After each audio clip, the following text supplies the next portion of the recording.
We'll do it live! Fuck it! I'm Liz. This is Surly Amy from Skepchick.org. I'm Keith from Sydney, Australia. Hello, I'm Daryl Ray, author of Sex and God and The God Virus. This is Rebecca Watson of Skepchick.org. I'm Vivian Wheeler from Planned Parenthood. I am Devin Napoli from Planned Parenthood. I am Richard Carrier. I am Monette Richards from Secular Woman. I am Stephen Olson from Carl Sagan's Dance Party. I'm JT Eberhard, and I'm a he-thinker who loves the she-thinkers. I'm Debbie Goddard. I'm from the Center for Inquiry and African Americans for Humanism, and I'm a human thinker. I'm a Faisal, and I'm a he-thinker, she-thinker, they-thinker, it-thinker. Hello, everybody. This is Dave Fitzgerald, and oh yes, I am a she-thinker.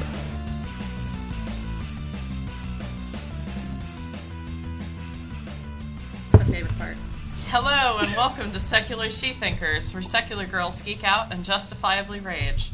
I'm your host, Story Mooneyham, joined by my co-host, Dirty Nerdy. Hello. And our special guest, Hina Databoy. Hello. Today is April 12th, 2014. Tonight we'll be celebrating Autism Spectrum as part of our mental health series. How are autistic and allistic people different, and what do we have in common? Is autism overlooked and underdiagnosed among girls and women? And what's the deal with Autism Speaks? We'll also have the secret word, the boss and troll, shit privileged people say, and the stupid sexist song. But first, a word from our sponsors. She-Thinkers is sponsored by Audible.com. To check out their service and get a free audiobook of your choice, go to audibletrial.com/She-Thinkers. You can download books to your Apple and Android devices and just about everything else you might listen through. Again, go to audibletrial.com/She-Thinkers to download any free audiobook of your choice. That's SHETHINKERS, She-Thinkers. Jazz hands are required. Hina got to see her jazz hands. Did she? I must say, those are some formidable, like, they're very respect-inducing jazz hands, as weird as that sounds.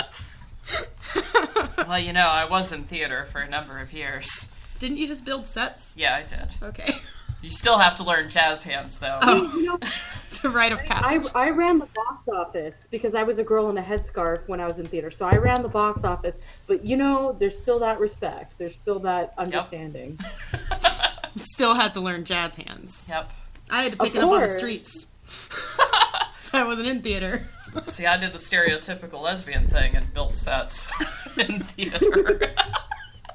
I was on drumline. That's cool, right? Yep. We were the cool band nerds. Yeah, me too. Bam. Bam. Fist bump. So tonight's secret word is allistic. Allistic refers... Oh shit, I lost my spot. Allistic refers to people not on the autism spectrum. Much like how trans people have developed terminology, the word cis, to describe people who aren't trans, autistic people have developed terminology to describe people who aren't on the spectrum. The term is based on the Greek root allos, meaning others, while autistic is based on the Greek root autos, which means self. So autism is used to describe self or internal referential thinking, whereas allistic is used to describe external referential thinking. The term has grown in use over the last few years. Sometimes it's used as a replacement for the neurotypical and neurodivergent dichotomy, and sometimes it's used in tandem with that terminology. Woot. Woo! We learned something new. So when we use the word allistic tonight, take a drink. Take a drink. And Dirty Nerdy and I are drinking the very hard lemonades we had last week. It's a science experiment. They're even harder this week, I think. It's for science, damn it. Oh, goodness. You can do almost anything and say it's for science, and you'll get away with it. It's true. Yep. The only difference between screwing around and science is writing shit down, right? Quit screwing around. You kids are screwing around too much. All right. Let's talk about autism. Same. So, what is autism? Hina, do you want to start, or we can do the DSM, or whatever we want to do? Autism, I can tell you what it's not. It's not social awkwardness necessarily. It's not dudes hassling women and not knowing not to hassle women. Right. It's not extreme maleness, despite what Simon Baron Cohen, who is Sacha Baron Cohen's brother, Borat's brother, does research on autism, but he calls it an extreme version of male traits, and he's wrong, scientifically speaking, in my humble opinion. Or not humble opinion. I'm being very not humble right now. But yeah, I can tell you that's what autism is not. Oh, and it's also not an excuse to be sexist, because most people I know who are on the autism spectrum, if they're sort of, if they're not shitty people, which, you know, there are allistic and autistic people who are shitty. Yep. They will make an effort to not be shitty. You know, whereas, you know, but I say this because it's such an important thing, especially within our secular community, because every time the sexism thing comes up, someone has to say, "Oh, that guy's just has Asperger's and he's awkward." I'm like, no. Yeah. No, I hear that all the time too, and it's frustrating because I know and people. if someone on the autism spectrum, it really pisses me off because, yeah, you know, it just no, that's not how it works. But you know, there is a problem with autistic people not necessarily picking up on the same social cues as allistic people, but we're just as capable of not being sexist. Yeah. as allistic people. No, I know. I know a lot of people who have like social anxieties or other things like that, and whenever they accidentally engage in something that's a social faux pas, they don't just like plow through it. They get really embarrassed and try to backpedal, and that's why I hate the whole socially awkward excuse for violating boundaries, because it's not true. I think Dr. Nerdlove, I think that's the blog, they just recently had a post up about that. Awkward is not an excuse or something. I saw that blog a couple weeks back. It was a really good one. Mm-hmm. Yeah, and I mean, if you're autistic, and especially if you've been diagnosed at a young age and you're aware of it, generally speaking, yeah, if you make a faux pas, you're more annoyed by it. You're more embarrassed by it. You want to sort of fit in. And so this idea that you're just going to roll with it is silly, because honestly, I think it's allistic people who do that more. Yeah. And then not only does it make autistic people look bad, but then it's like trying to excuse shitty behavior on top of it. So. Yes. Yeah, I mean, obviously people are going to make mistakes, but this idea that autistic people are less likely to sort of try to fix their mistakes, it misunderstands the privilege. I hate to use that word, but, you know, when you're autistic, you probably are more likely to try to fix your behavior more than someone who's allistic, because you're already told by society that there's something wrong with you. Yeah. And you have to behave differently. And so, you know, it's not, if you have allistic privilege, you know, you sort of are more likely to say, "Oh, that's just my personality, whatever, I'm going to do whatever I want." So I feel like it's the opposite of what people think it is. Yeah. But I think we should maybe define it in more positive terms instead of just what it isn't. Yeah, I mean, basically, I have the whole DSM criteria on here, but I'm just going to give the short version of it, which is, I guess, the first criteria is sometimes autistic people need help learning how to people. That's the short version of this, right? That's what it seems to be. I know someone who's close to me who is on the autism spectrum, but didn't know it until he was an adult. Yeah. And he pretty much learned how to people when he went to college. Before then, he just like never knew what was going on ever, and well, he had to kind of teach himself. It's not even necessarily, you know, from what I've heard, it's not that autistic people don't have any social skills. It's just that they don't have the same social skills that allistic people have. Yeah, he basically has learned to be he taught himself by becoming what some people call a social chameleon. Yeah. Whatever group, he like observes people and sees what their habits are and then copies them. And it makes people... I relate to that so hard, because I was also an adult diagnosed person. My whole childhood I was told that I was stubborn or weird or self-centered. You know, there was all these... They're like, "Oh, why don't you just be like everybody else?" And so I tried. And I tried really hard. I really did. And what it came down to was when I fit in, quote unquote, it wasn't me being me or me being genuine. It was me mimicking other people, being a chameleon, essentially. Seeing what other people did and just sort of repeating it and figuring out their social rules. But what really helped, I think, was joining subcultures, because mainstream culture is really mean to people. It expects people to magically know. At least it feels like magic to me. Yeah. They kind of magically know how to act, you know? They're like, I'm like, what should I wear to this, you know, outgoing excursion that to a club or whatever? And they're like, just wear whatever you think is good. I'm like, no, because then I'll just dress weird. But they won't tell me how to act or what to do or whatever. Whereas subcultures, people tend to be kinder because it's different from the mainstream. Yeah. Someone will take you under their wing and say, okay, this is how you should act, this is how you should dress, you know, you should, you know, do this or do that. And I figured out that those rules also apply to non-subcultures, that the mainstream has rules too. They just deny it constantly. Yeah. They're just like, no, this is innate to everybody, so we don't have so it's not rules. This is just how everybody is. Fucking mainstream They're so culture. uncomfortable with the idea that they have internal rules to how their lives work. Yeah. They're really upset by that idea. They're like, no, it's just we're acting normal. I'm like, no, you guys have your rules. You just don't explain them to people. But even allistic people in subcultures tend to be kinder about it. And so, yeah, I definitely relate to the social chameleon thing. And also, as an adult diagnosed person, I look back on my past and I'm like, God, my life would have been so much easier if someone had just told me how to do people, like how to people, you know? Yeah.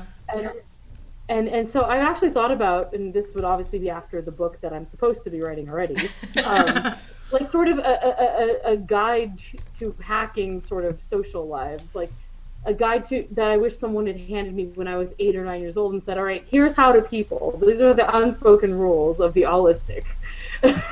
Well, I relate to that a lot too, because before I transitioned, it felt like life in mainstream society was like a minefield. Like there were all these, like you said, all these rules that people deny are rules that I didn't know how to work around, because everyone expected different things from me than, you know, I actually should be doing or whatever. I don't know.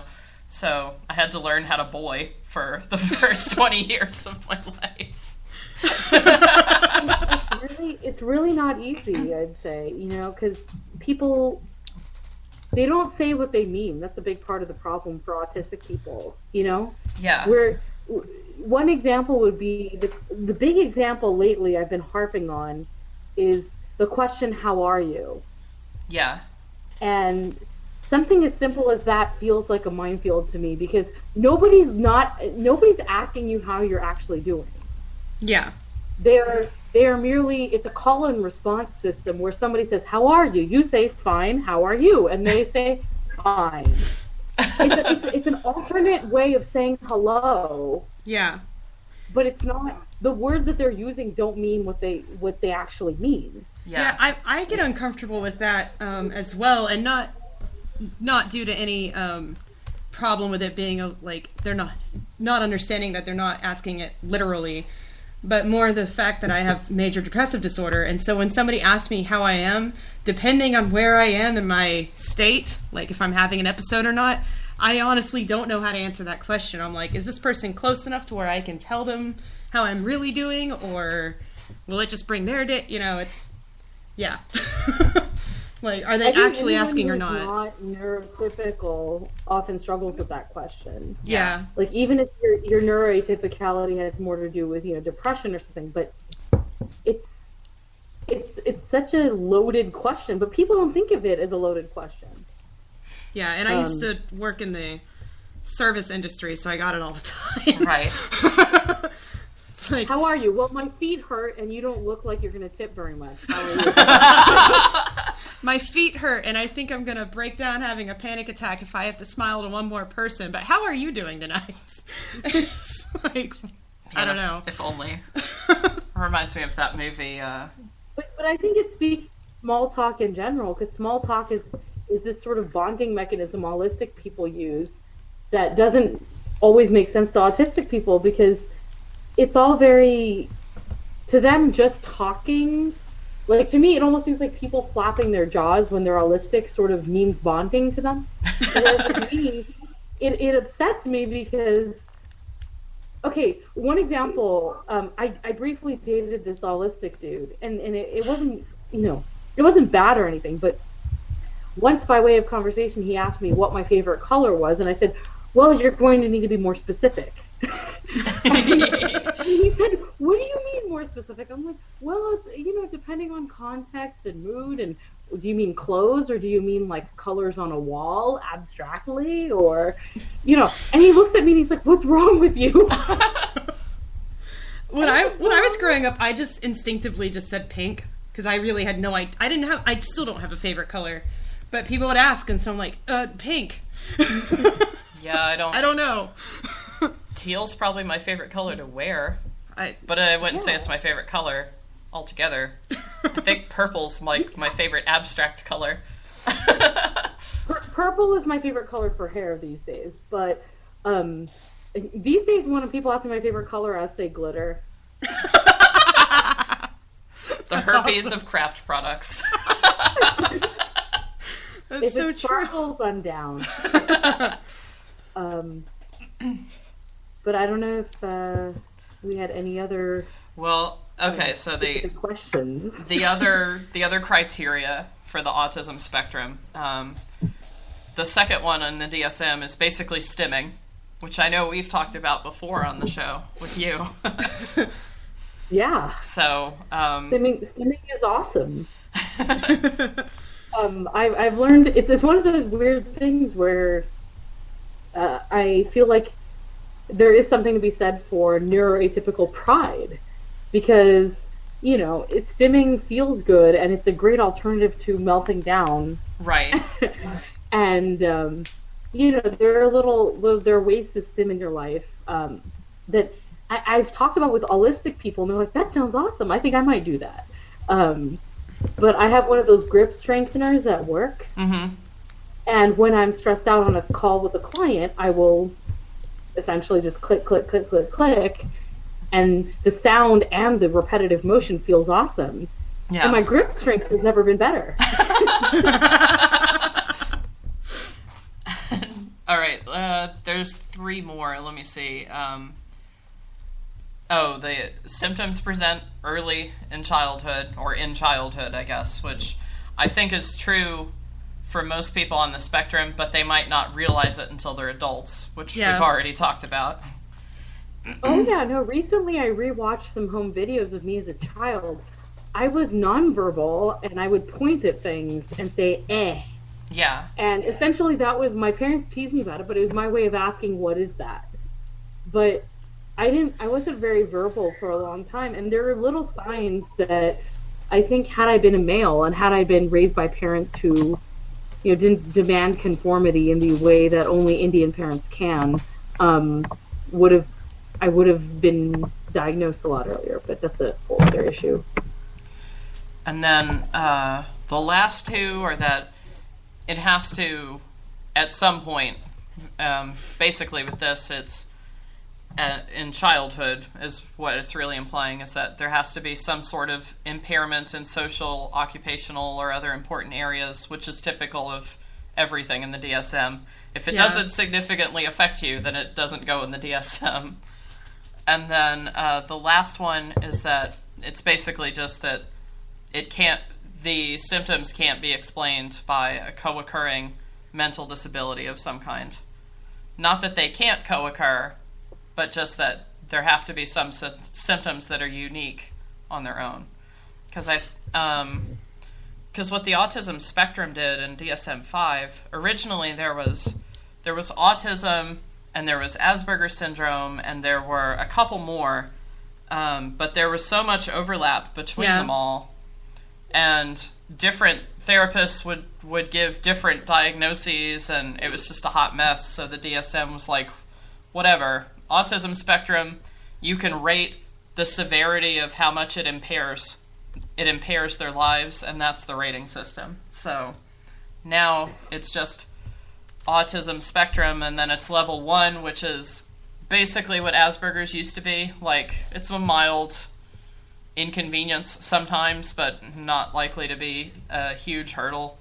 And then level 2 and 3 are, I guess, more typical stereotypes of autism.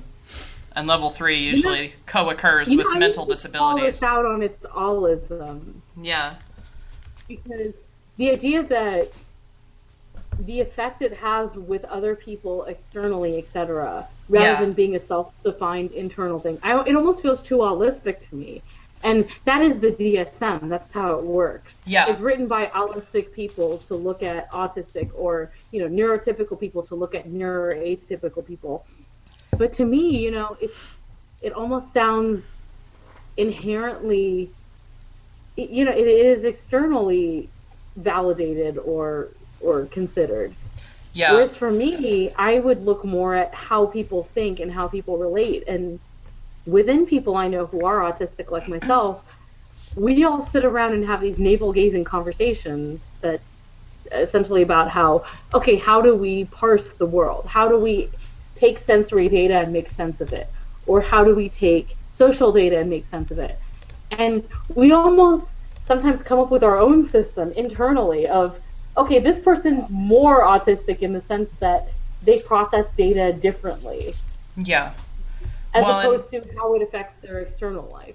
And the problem with the DSM in general is it's written from the clinician's point of view, because it's basically an instruction manual of how to recognize different things for the clinician.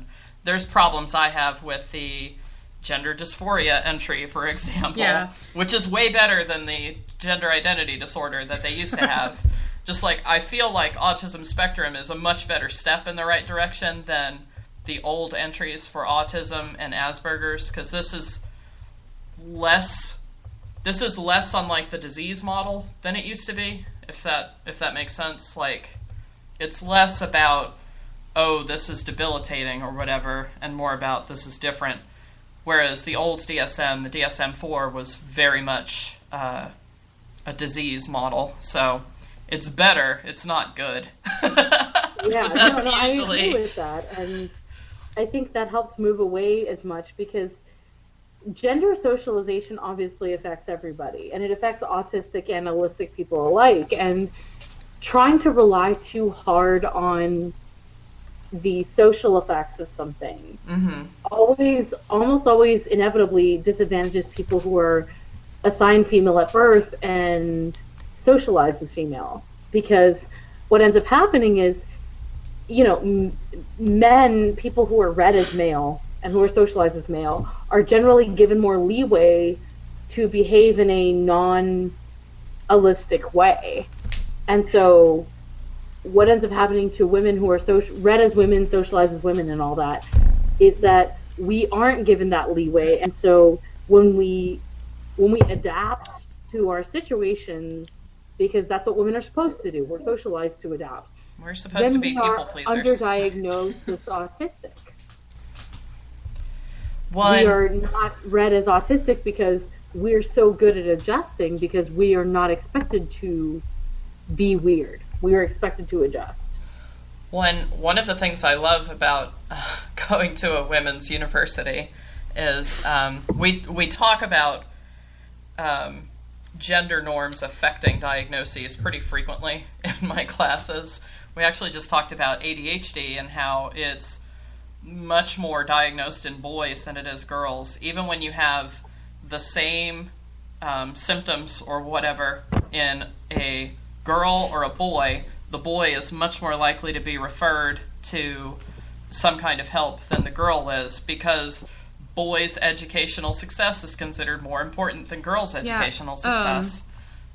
I used to work with children a lot. I'm getting back into that area right now. But when I did, there was this family that the younger son was diagnosed with ADHD by the time he was 5, I think. He was 4 or 5 when they diagnosed him.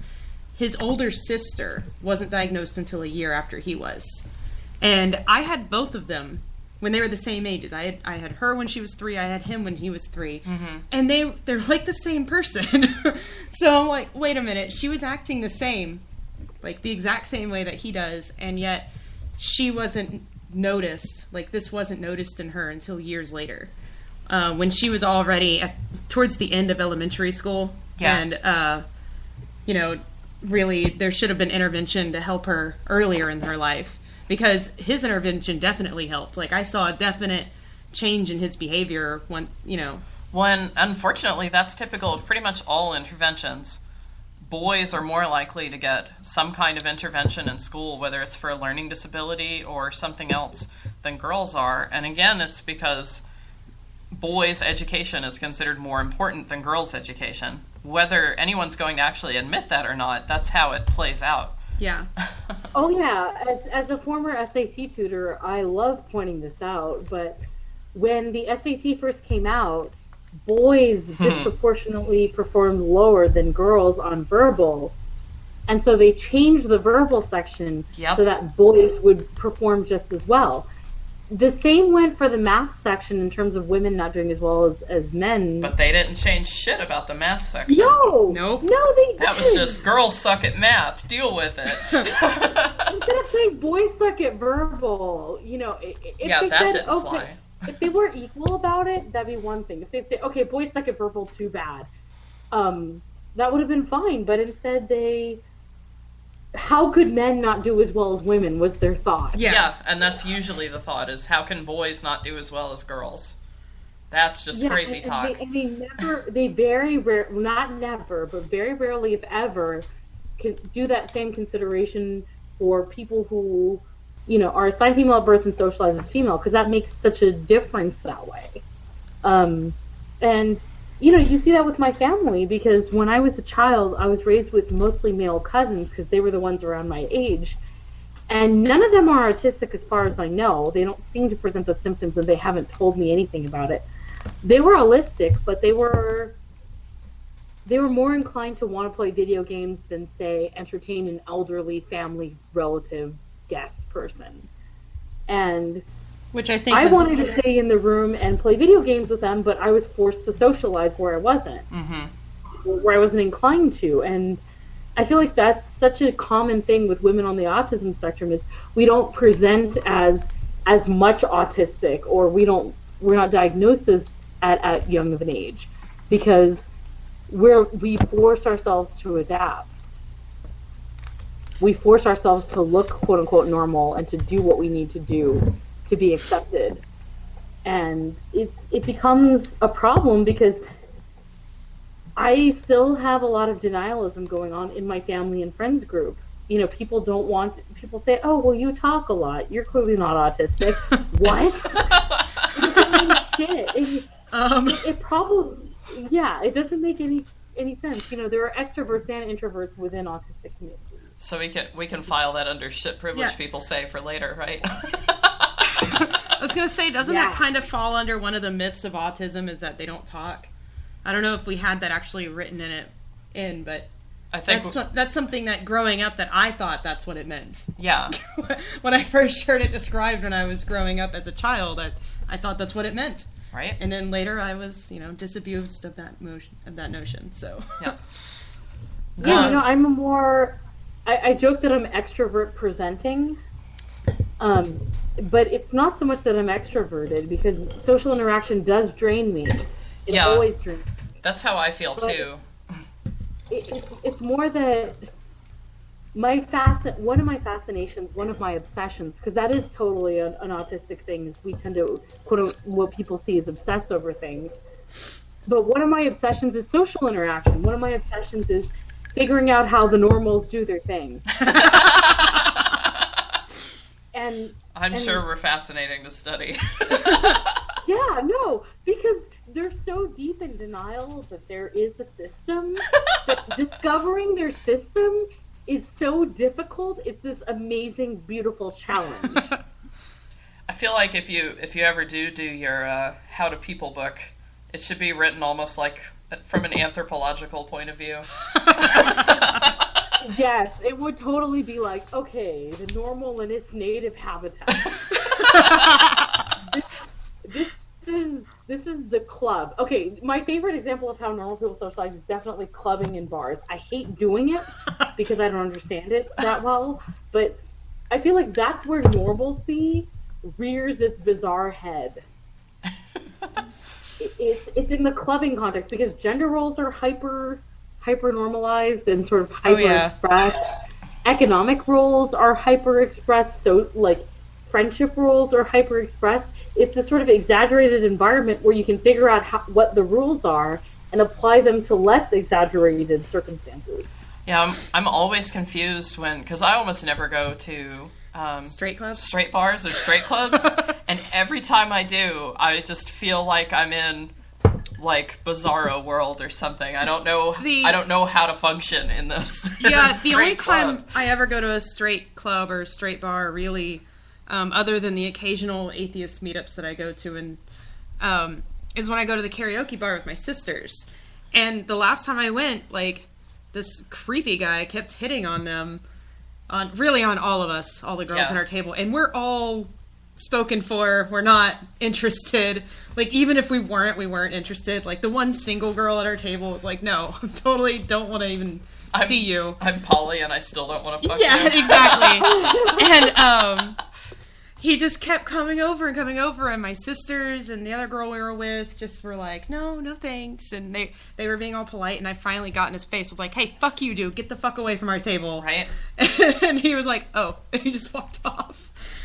And I'm like, I don't get that when I go to, like, the lesbian bars or anything like that, or gay bars or anything. I'm sure predatory behavior happens in lesbian bars, I'm sure. but I've never been subjected to it, so... Pretty much. I have stories. That's what I'm saying. I'm a femme-presenting woman, and when I've gone to lesbian bars, there's been some interesting stuff that's happened. But yeah, I mean, I would say with subcultures like being LGBT, the rules are a little bit more apparent in terms of what they are and how they're different from the mainstream. I still haven't figured out the rules.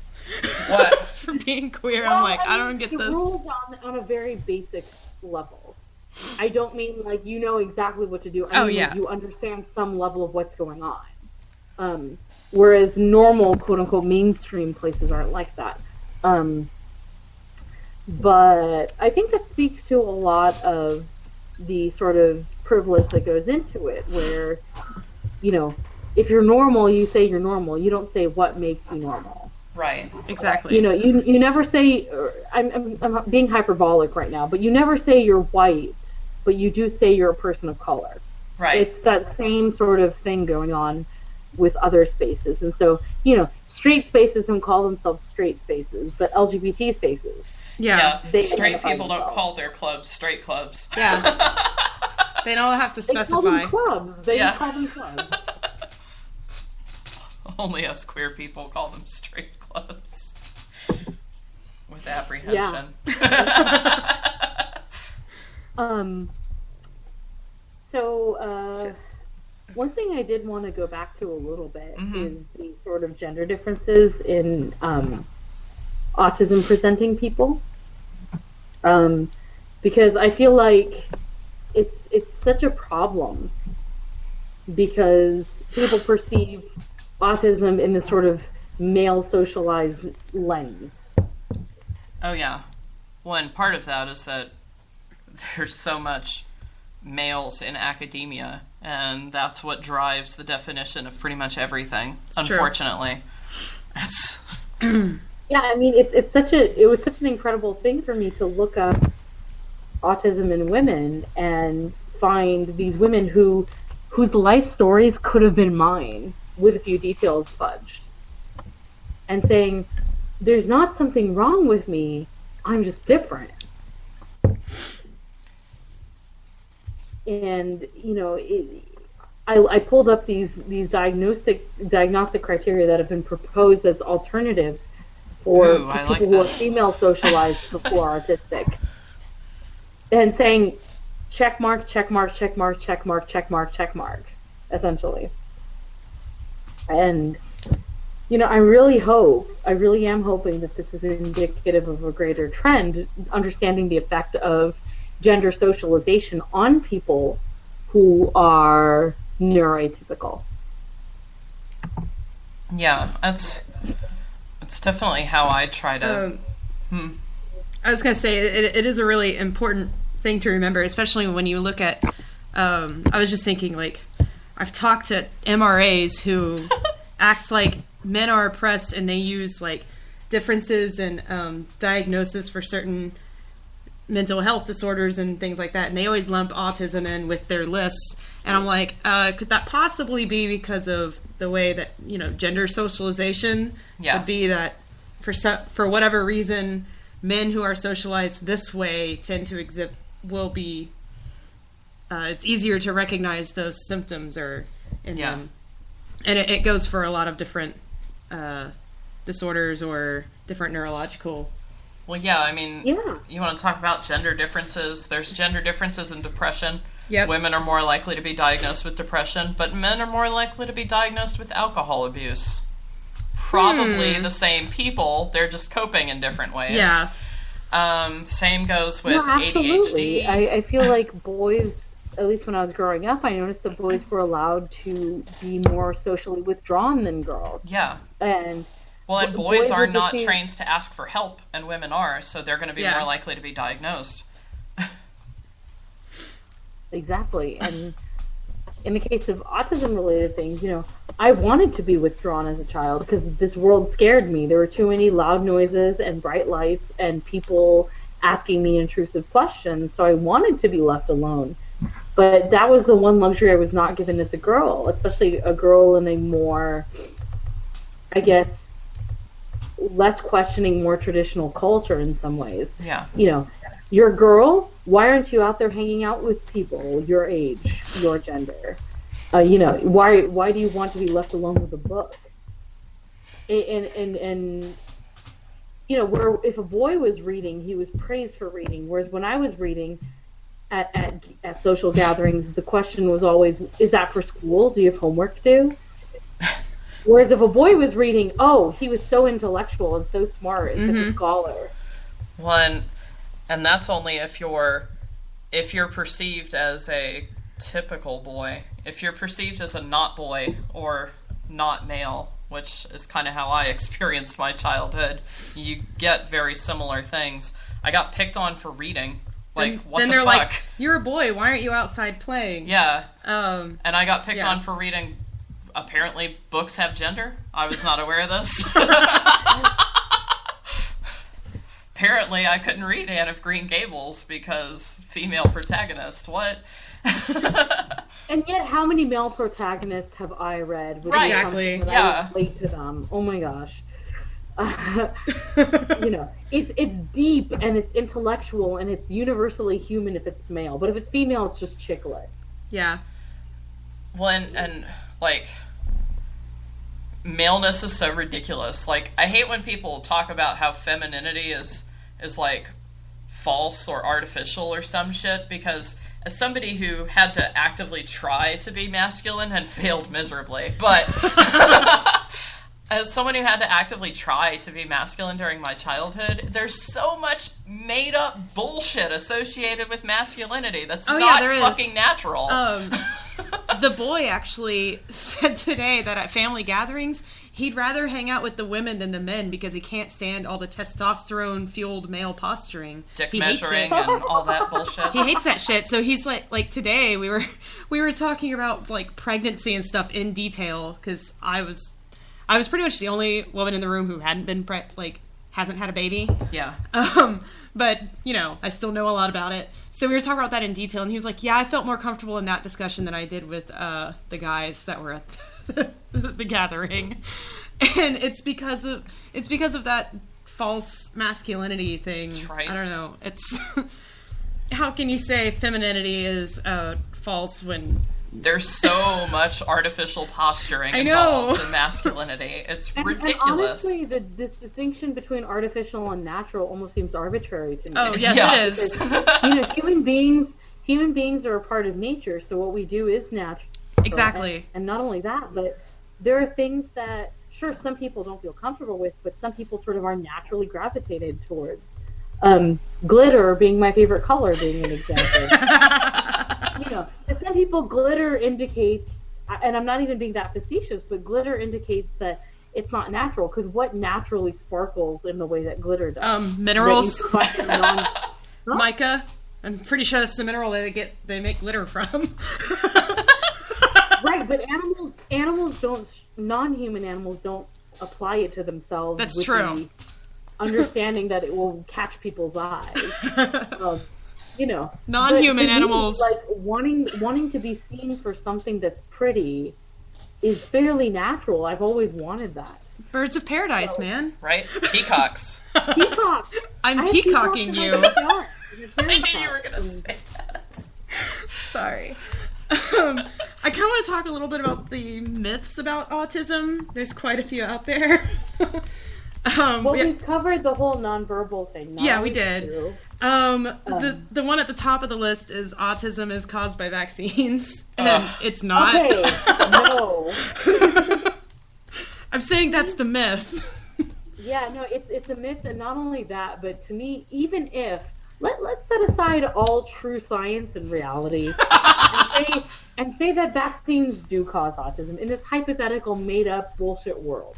Okay. What's so wrong with your child being autistic that you'd rather them die? Exactly. Than get right. autism from this fake vaccine that isn't real, because that doesn't happen. That's what I like to say. It's like, okay, well, we don't vaccinate children. I would they rather start dying have an from autistic polio. child than a dead child. Yeah. Like, yeah, really? We're not so terrible to have as children. I promise you. Right? My nephew's autistic, and I love him to death. I was a literal obedient child. And as long as you gave me instructions in literal language, I was incredibly obedient. Oh. I was a great child. You want a child like me. Like, seriously. Yeah, I was... My partner and I are both autistic, and we want to have children someday, and if we end up making the children instead of adopting them, or maybe one made, one adopted, whatever, we live in terror of the idea of having an autistic child. You all know what to do with them. Well, there's good news. There's a very high correlation between having vaccines and having autistic children. So clearly autism is caused by vaccines. Clearly. So we won't vaccinate our kids, so we'll get autistic children who will make sense to us. Or my favorite way to troll vaccine denier bullshit is to point out that autism diagnoses have gone up with organic food purchases. So clearly organic food causes autism. Clearly. Correlation is not causation, god damn it. I'll feed them nothing but GMO food and not give them vaccines. Yep. That's another myth, that autism is caused by GMOs or diets. Or toxins or whatever fucking bullshit the crunchy people are going on about this week. There's more than one way to be autistic. There's more than one way to understand autism. And I don't know if we'll ever have this sort of clear correlation when it comes to autism.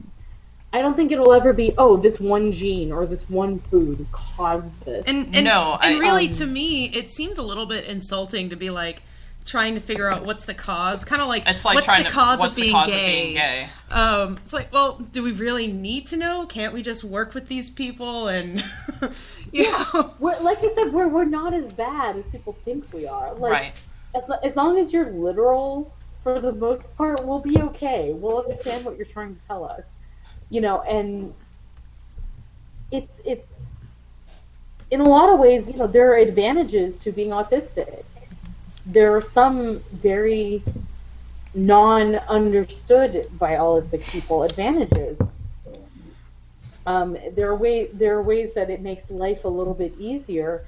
My favorite example of this is the ability to discern patterns. Yeah. Sometimes I discern patterns where there aren't really patterns, or they're not correlated patterns or caused patterns. That's what humans are good at. They're just fun patterns. Yeah, but it helps me to understand the world a little bit better, and to understand the hidden parts of the world a little bit better. And it also helps me to understand technology, because I feel like in some ways people who are holistic get mad at technology because they intended to say one thing, but they weren't literal enough, and the technology misunderstood the command. Whereas with me, I'm like, okay, I didn't clearly state what I was saying. Let me cover all my parameters and my bases, and right. the technology will do exactly what I want it to do. Going back to patterns, the person I mentioned before, who I'm close to and has just recently discovered they're autistic, they told me about when they were in high school. They took this, entered in this like computer programming like state competition thing, and he studied for one particular programming language, and then they tested them over a completely different one, and he just bullshitted his way through the test and ended up placing like second or third, just because he recognized the patterns that were like true for both computer languages, and at this point he's able to like at least. Like, he's studied, like, 5 or 6 different ones or something. He's not, I guess you could say, fluent in all of them, but he understands them and can read them and could figure something out if he needed to, basically. And I think that has a lot to do with that pattern seeking. So. Well, I think that's how autistic people, we understand the world. Yeah, that's one of the things that... What's different. It's one of the things that really made him start thinking, like, holy crap, what if I'm autistic? Well, and again, it's why I like the spectrum model a lot better. I do too. All humans are good at pattern seeking, but autistic people are better at pattern seeking than allistic people are. Whereas allistic people might be better at some social skills than autistic people are. But it's not, it's not like there's this huge detriment going on. It's just different. I guess that can segue into one of the other myths is that people seem to think that if you're autistic, you're some sort of savant. And that's not necessarily true. No. No. Thankfully, we've stopped calling it idiot savant, at least. I wasn't that good at math class growing up. I couldn't count toothpicks when you drop them on the ground. I think the savant myth comes from the fact, and you talked about this earlier, Hina. Well, not Rain Man necessarily, but I think it comes from the fact that autistic people can become quote unquote obsessed with some things that they find interesting, and so they become like they're experts. Better at that. Yeah, they become experts at what they find interesting, which I don't think is all that unusual. I don't know if you've ever. I don't know if you've read the book. It's called Born on a Blue Day. I own it if you ever want to borrow it, but it's an autobiography written by an autistic man. And when he was growing up, they didn't know what autism was, or at least not. It wasn't like something that was a household word that people heard about. Right. So he wasn't diagnosed until he was much older. But he's the guy who broke the record for the most digits of pi memorized. And he never describes himself as a savant or anything. He's not even really that great with math. He just understands patterns.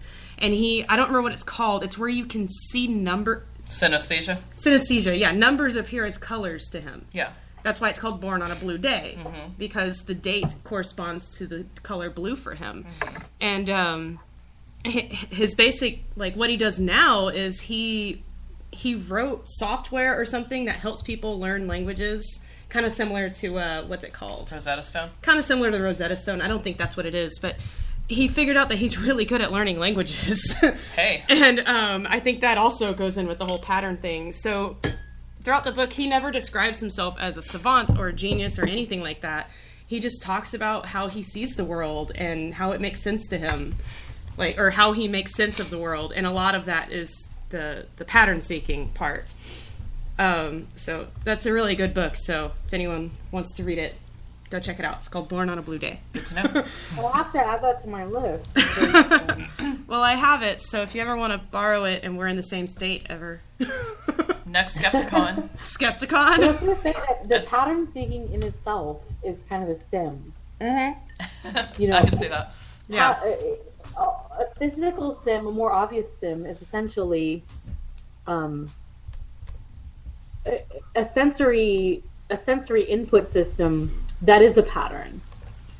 And so seeking patterns can be very soothing too for those of us who are artistic, because if we see the pattern and we figure out the pattern, that can feel very good.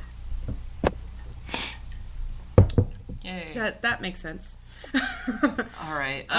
What are some myths we have? Another myth is autistic people can't form meaningful social connections, and that's obviously not true. Because we're friends with Hina. Hina, I assume we have a meaningful social connection. Correct me if I I'm agree. wrong. This is my second time on your podcast. Clearly, there's something going on. My favorite example against this is my relationship with my partner Danny. He's one of, I guess, 3 regular partners I have, but the only local one.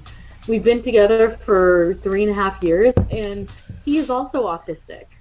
And I'd say our connection has a special sort of tinge of closeness and affection because we understand each other that way.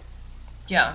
And so it sort of throws a wrench in this idea that holistic people have better connections, because by that logic, I should have better connections with holistic people because at least one of the people in this relationship has the ability to be quote unquote more attached. But it's kind of the opposite, because with my autistic partner, we understand each other on this level that's a little bit different. And you know, I mean, we have people in my friends group who, I shit you not, ship us. We're together, but they ship us because we have this unspoken code word understanding of each other because we view the world very similarly. It's not quite the same, but it's similar enough to where, you know, it enhances our connection to both the autistic in a lot of ways. One of the things I like to say. Train of thought. One of the things I like to say about relationships is it's not about finding somebody who doesn't have baggage. It's just about finding someone whose baggage coordinates with yours. That makes sense.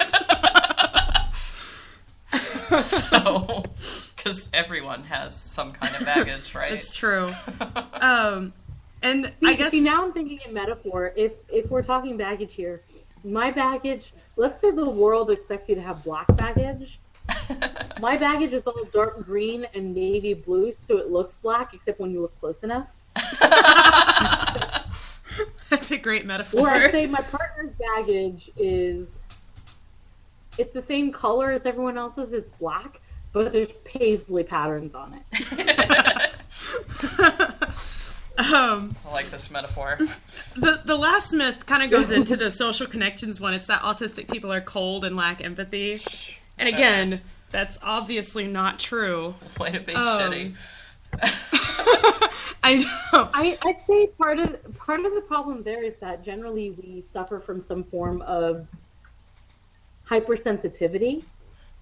And sometimes it's a sensory issue, sometimes it's an emotional issue, sometimes it's both. But I'd say that the studies, especially these days, indicate that it's not that we don't feel, it's that we feel so much we shut down. Yeah. And I had that problem where people will tell me I'm too intense or I care too much. And then alternatively, they'll tell me that I don't care enough. And part of that is being told your whole life that you care too much, you stop exhibiting signs of caring. Yes. I don't even know what that means. I know what that means. I guess it's tangential, but it kind of fits in with what you're saying, I think. I grew up being bullied first by my older siblings and older cousins, and then later on when I was in school by people at school. And something I was always told was, well, you know, you react too much. You show them that you care too much. No, I did get that when That's I was what it reminds me of. Yeah. It's on a different type of level, I think, but I can kind of see where you're... I mean, does that make sense to you? The world is not very kind to sincerity. It's not. The world we live in is not very kind to sort of genuine expressions of emotion and caring and, you know, having a heart, essentially. Yes, or they heart. They essentially...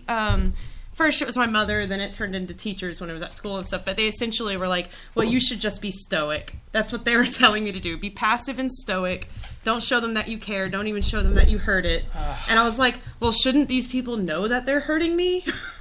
Isn't it a good thing to let people know that they're hurting you so that maybe they'll change their behavior? But, you know, then of course it goes back on, it gets pointed back on you. And so, and the sad part is when you're an adult and you don't stand up for yourself and you don't say how you actually feel, and then people still blame it on you. If you're treated badly, you're blamed for it. Exactly. You know, why didn't you fight harder? Why didn't you, you know, assert yourself more?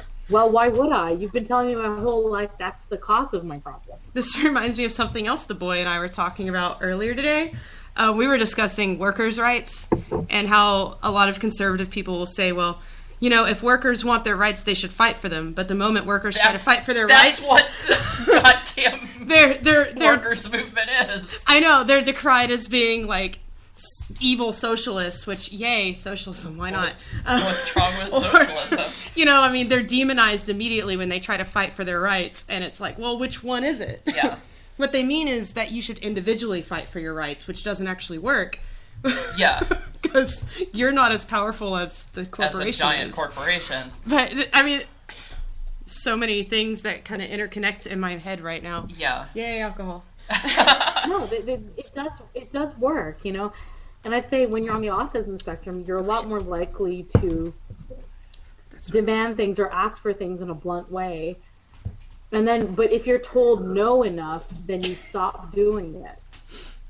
And I'd say that's where the gender socialization comes in, because if you get told no enough times, you understand that there's no point in asking. Exactly. But sometimes society does expect you to ask, and so later on in life, when you ask why, you know, you didn't get the things you wanted, or you didn't get treated the way you wanted, you find out that sometimes you're supposed to ask, and sometimes you're not supposed to ask, and you don't know when. Yeah. You can't. There's no way to know when that time is. And for me, I mean, I'm not autistic. I'm allistic, but for me, being told to show that you don't care, being told to hide my sincerity and just act happy all the time, that turned to internalizing everything, which I don't think has helped me with my depressive disorder. Right. Because now when people find out, like when friends of mine find out, or I tell them, they usually don't believe me at first. They're like, no, you're too happy. You're too outgoing to be depressed. And I'm like, yeah, that's kind of one of my coping mechanisms. You know? And it goes back to, again, we're socialized to be people pleasers, and then they want to know why we don't speak up for ourselves and why we're trying to make other people feel comfortable. Yeah.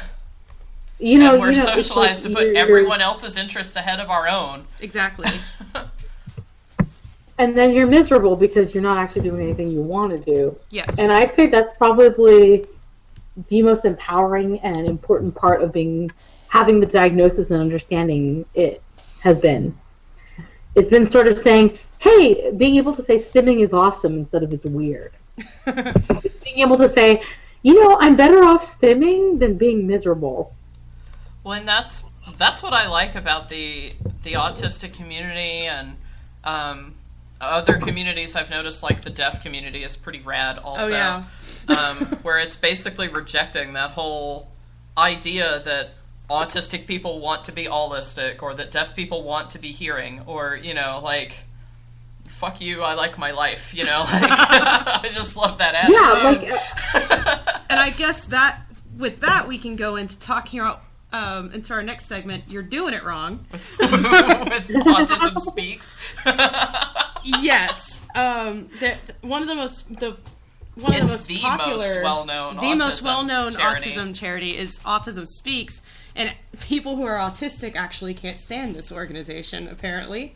Well, no, we can't. The more I learn about Autism Speaks, and if I like turn that around to one of my own, you know, minority identities that I have, I'm like, well, fucking A, they don't like this. Why the fuck would anyone think this is a good idea? Exactly. So many of their I guess commercials, I don't know what else to call them, their promotional videos. They're so anti-autism. Yeah, they paint autism as like this weird monster that will come in and ruin your life.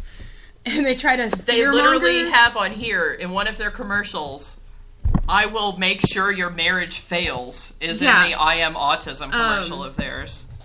And in one of them, they feature a member of their board talking about contemplating murder-suicide of her daughter in front of her daughter. Yeah. It's like, I just got chills, literally, just reading that out loud. We can hear you. Right? Unless we are deaf, which there are autistic people who are deaf, but those of us who... Just like there are holistic people are who are able deaf. to understand you. What's wrong with you? I don't know. But the first point, like, is enough for me. There is no autistic member of their board. Not a single one. I'm already done with this organization just from that. Yeah, no, it's this idea that autism is a thing. It's what parents deal with in children. The idea of autistic adults is just beyond them. And it has to be someone who is on the autism spectrum and manifests in a way that makes them nonverbal. Yeah. Yes. It is literally a silencing technique. And it's very upsetting, and that's why there are much better orgs out there. But autism speaks is especially, it's to me, it's a coping mechanism for allistic parents who wish that they had allistic children to be angry and lash out and spend all their money on an alleged cure instead of a way to make society better for people like us. That's one thing that I really can't stand is when parents of autistic children try to speak as if they're the one who's autistic.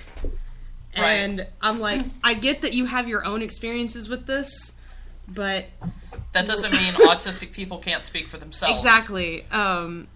Yeah, I get the willies, or I guess that's how you can do it. I mean, when I hear someone say, "Well, I'm a parent of an autistic, and this is what autism is like," and I'm like, "No, this is what your experience is like." I mean, my adopted sister has a 3-year-old who is autistic, but she's pretty good about. She doesn't pretend to be an expert on autism. Exactly. She just says, well, this is my experience being a mom of someone with autism, but she doesn't see it as a bad thing. Just, it's more that she wishes the world was a better place for her autistic son, not that she wishes she didn't have an autistic son. And that's something that I want to talk about is one of the things that autistic people and people who are parents of autistic children or care providers of them need is family services. Things that will help them in their daily life, you know what I mean? And Autism Speaks only spends 4% of their budget on family services. 4%? No, it's all about trying to figure out how it happened. Exactly. They're trying to find the cause. They want to find a cure for autism rather than help the people who are here now. And it's something that and it's very clear already with the even paltry research we have that autism is not like it's not even like other forms of neuroatypicality. It's not like depression where there's, a lack of uptake of some hormone or something. Right. It's not that simple. And I almost see autism as like not kind of a personality type. I mean, it's more than that, but you know what I mean? It's not I don't see my depression as part of my personality, part of who I am. I really don't, but I could see autism as like part of who a person is. Does that make sense? I don't know. If I'm not making sense, let me know. Yeah, I feel like it's information processing. Yeah, it's the way that we take data and sort of crunch it mentally. It's like if somebody, which is why again with the DSM, like the idea that it's all about how it externally manifests or how it affects your relationship with other people. Mm-hmm. To me, it's more about how you see the world, how you perceive the world, and how you sort of crunch the information from the world and make sense of it. Yes. And I mean, I don't like calling it like a disorder or anything like that because, I mean, it's not necessarily. A lot of people in the autism community don't consider it a disorder, depending on how severe it is. I don't even like using that terminology. Right. But or the high functioning, low functioning bullshit. Yes. Oh God, no. Because depending on the context, depends on. That's as offensive as looking at people of color and saying you pass as white, you don't pass as white. Exactly. Right. So or looking at a trans person and saying you pass. It's like at the moment I don't quite have the language to describe it without feeling squicky inside, like, ew, I don't want to describe it that way. But to me, it's like, if there were an automatic cure for depression tomorrow, sweet, I'm on it. If there were an automatic cure for autism tomorrow, I'd be like, ew, gross, no. It's like I don't know. A visceral feeling. What would the world be like for me if I were realistic? I know. Would I even be myself? I don't know if I would be. Yeah, like, I know what the world would be like if depression could be cured tomorrow. I know, because I mean, it happens in episodes for me, so I basically know what I'm like when I'm not depressed. But for someone who is autistic, for the most part, it's like that is a part of who they are. It's a part of who you are. It's not something that's happening to you. Yeah. Okay. Makes sense. So good. I was afraid I was getting too drunk because this lemonade is fucking strong. Oh my god. I'm pouring another one. Everclear lemonade. Oh fuck. And that's the end of it. Oh shit. We're out of ice. Well, we're not out of ice. It just melted. So I'm gonna pour the cold water in here. There you go. Water it down a little bit. All right. Here, I'll give you the rest. Okay. Alrighty. Anything else we need to hit on? Oh, shit privileged people say. Which I guess I would hand this off to Hina, because I'm not autistic, so I don't know all the things that allistic people say that are shitty. Oh, I have a lot. Oh, good. How about, doesn't that normally happen to boys? How about, how are you talking? Oh my god. You're not really autistic because you're talking. Everybody has autism these days. What?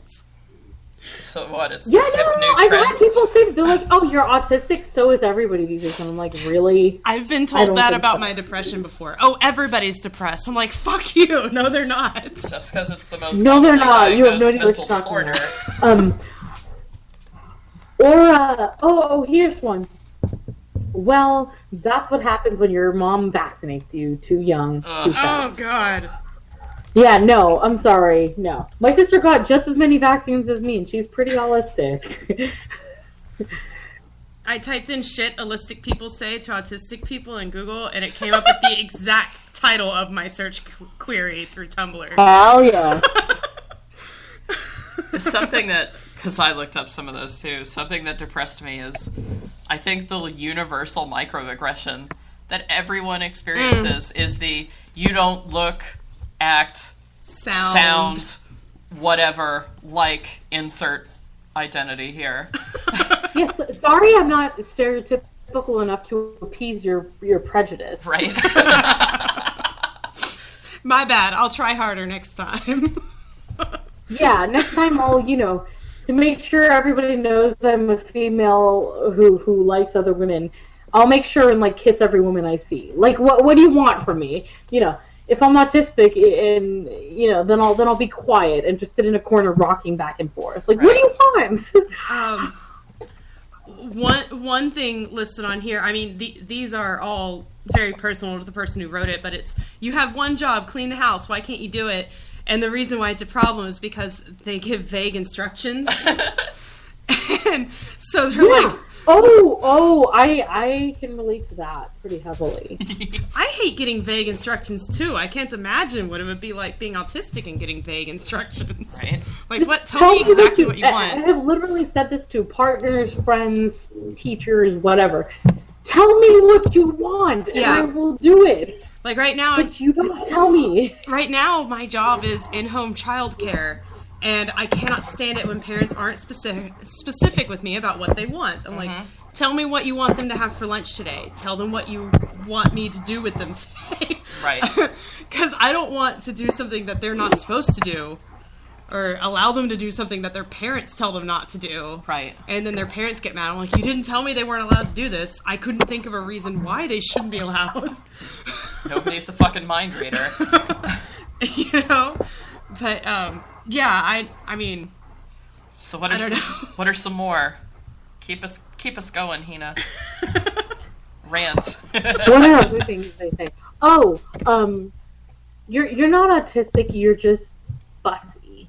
You're just fussy. What? Yeah. Oh, I get that about sensory issues. Like with my family, when everybody's yelling at me simultaneously in loud, scary voices that all contradict each other. And I tell them to stop and talk to me individually in a normal volume. You're just too fussy. Why are you so finicky? This is how we are. Deal with it. I don't even know how to respond to that. I don't know. I wonder if Cry in boys the ever get corner? called fussy when they're not babies. Probably not. And then they're ignored because gender socialization starts early. Yeah.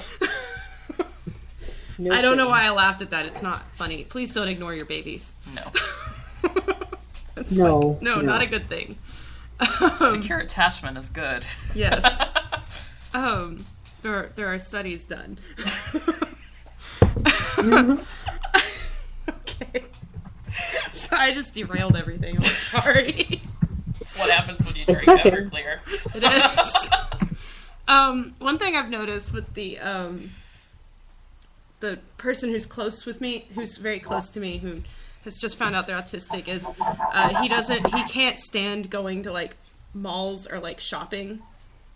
And the only it's so time bright and loud. Exactly. He's like, there's two. And I remember one time we went to Walmart, and he counted the number of times that people stood in his way or cut him off.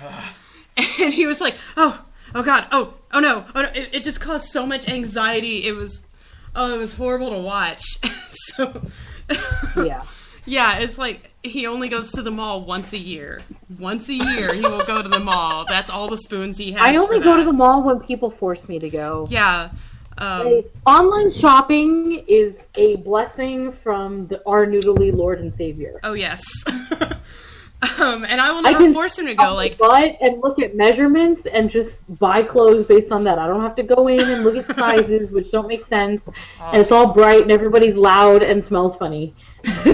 Oh, I hate going into places at the mall that have like that perfume or something in the air. Oh God, I can't stand it. Like, I like some of the fragrances at Bath and Body Works, but please, come on, can we keep the air not filled with fragrance? Man, I went. And then what's that other place, that like clothing store that for some reason smells like a douchebag's armpits? What is it? I don't know. Hollister or whatever. Hollister? What's that place called? That's Abercrombie a place. and Fitch. Abercrombie and Fitch. Yes. They all look the same to me. I can't distinguish those two from one another. Know. They make you pay $50 for a shirt that says Abercrombie. I don't know. You know, I remember when I was like 8 years old, I read an article in Consumer Reports for Kids, because I was that kid. And, they had this article on how ridiculous it is to pay for something that has a logo on it, because you're basically paying someone to do their own advertising for them. And ever since then, like, unless it's something I actually want to promote, like a band or something like that, I refuse to buy anything with a logo on it. Oh, yeah. Yeah. I was the same way when I was, like, a teenager and people wanted me to... They're like, why don't you shop here? I'm like, because they make you advertise for them. If I'm going to advertise for them, they better pay me. Or at least give it to me. I know, right? Exactly. Well, Hina, you only have a few more minutes left, so is there anything else you wanted to talk about in relation to autism, or really, well, anything, you know? Okay, I love talking to you. I guess some advice for autistic people. Oh, perfect. Yay. If someone tells you they're autistic, do not ask them if it's a real diagnosis or they made it up from the internet, because that's classist and an asshole move in general. Classist as fuck. Yeah. You know, some of us can't afford their fancy doctors. Yeah. And don't treat it like we just said we have, you know, some sort of fatal disease. And generally, if you and the autistic person have been getting along so far, there's no need to treat them any differently unless they specifically ask you. We are a very literal people. If I need you to treat me differently, I would probably tell you if I feel that comfortable with you. That's gonna be a drop. We're a very literal people. That's one stereotype that is true. Literality. You're the literati. Sorry, go ahead. Also, you know, if you have questions, ask them in a specific way, in an open, not specific, but open. That's what I mean. Because sometimes people will bring up stereotypes or misconceptions as a way of asking us, is this true?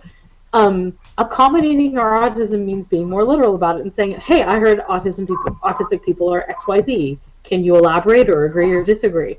we're happy to answer your questions. Not all of us.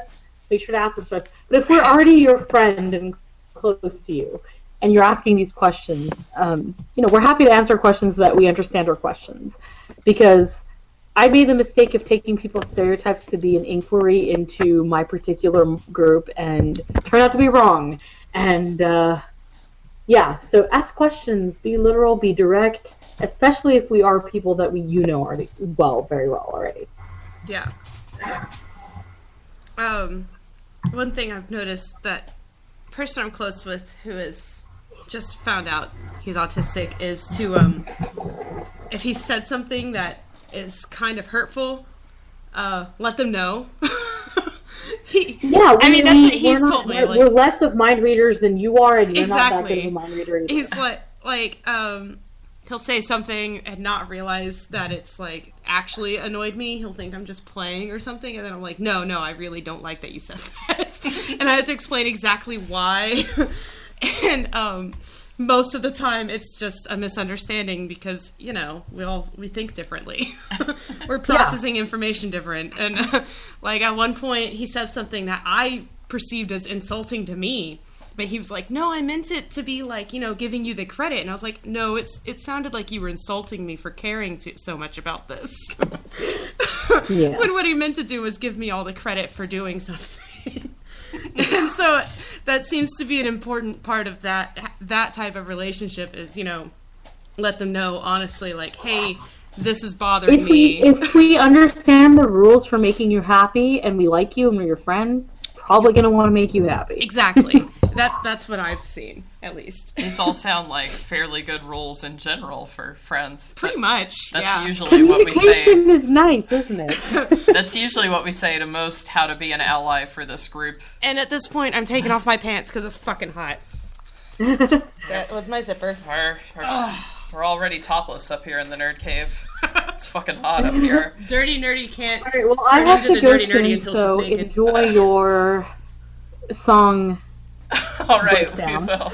We'll enjoy as well as all the other awesome things. All right. Yay! Thanks Hina. Thanks for coming on, Hina. It's been my pleasure to be on. All right. Good night. Good night.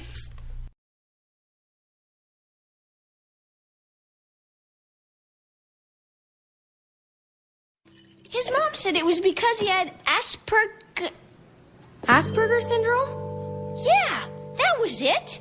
My uncle has Asperger's. Here's a picture of him. Professor Keith Powers wins Crown City Physics Prize. Wow. Is he a genius? Sort of, but he has a lot of trouble being around other people. Why? His brain just works differently. What's normal to us can seem really strange to him. He described it like this.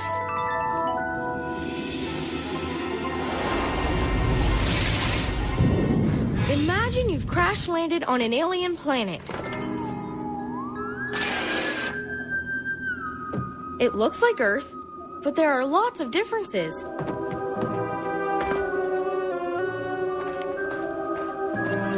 For one, a lot of people seem to talk really loudly. Hey! How you doing? Nice to meet you. I'm Francine. And even though you speak the same language, you sometimes have a hard time understanding what they mean. Good night for a banana fight, right? Yes? No! I don't know. And things that seem hilarious to you aren't funny at all to them. What's he laughing at? Is it my nose? I have no idea. You're weird. But it was a joke, right? Aww.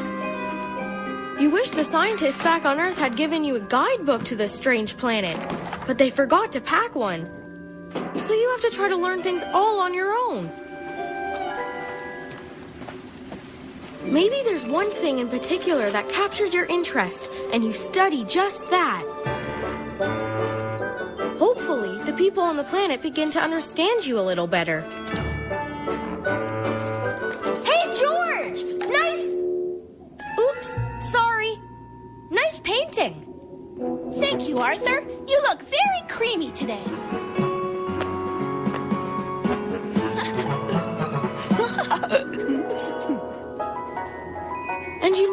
learn to fit in. But you'll always feel a little bit different.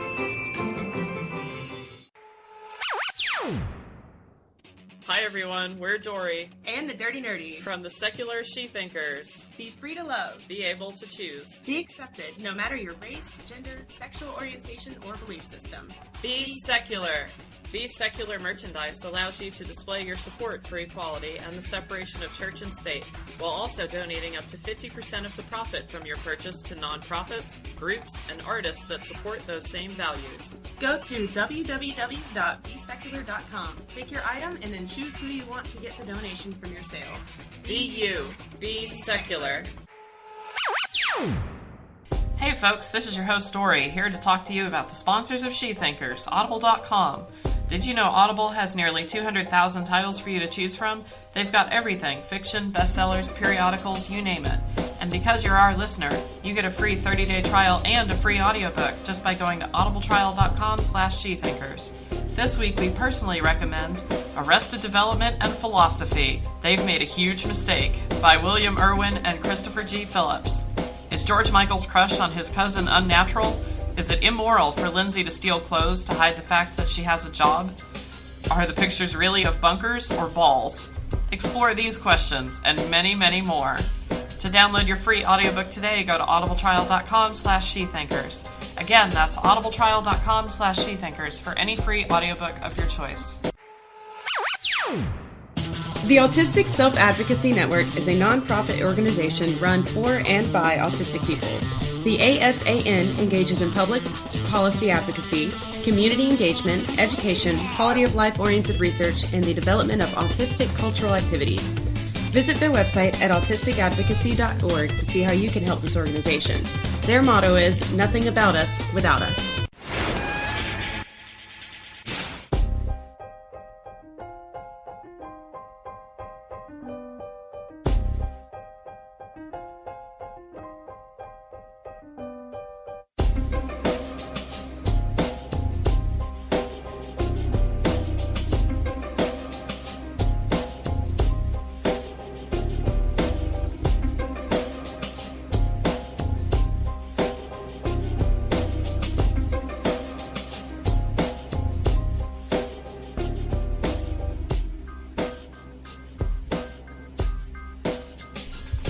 Back. Oh my god, hey, we're back.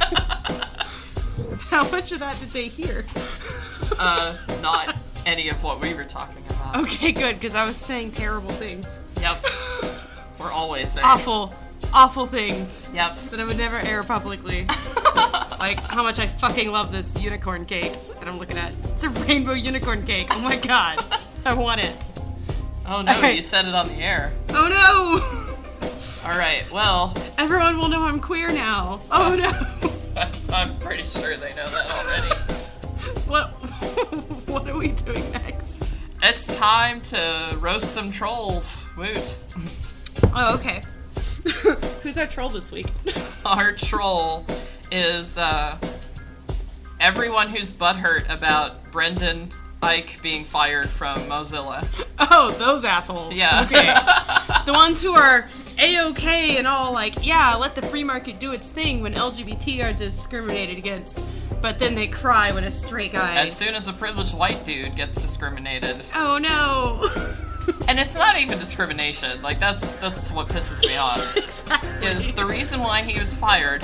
He wasn't even fired. He resigned voluntarily. He resigned voluntarily, first of all. I want to make that clear. And where the conflict was coming from is because there are a lot of queer people who work at Mozilla, because there's a lot of queer people who work in tech in general. Yep. Not to stereotype or anything, but...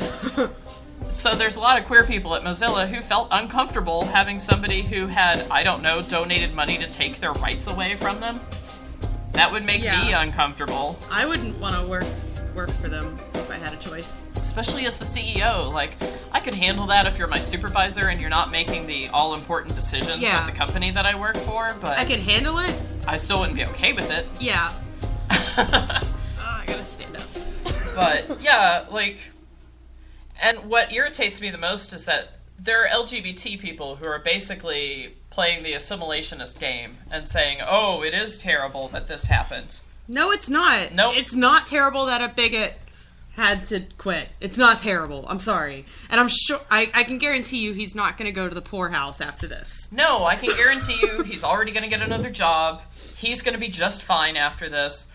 Either because it's going to be the Duck Dynasty bullshit where people come out of the woodwork to support him for being a bigot, or it's going to be because he's a fucking privileged white... syndrome, whatever you want to call it. Yeah, or it's going to be a fucking privileged white dude getting another job because he's a privileged white dude.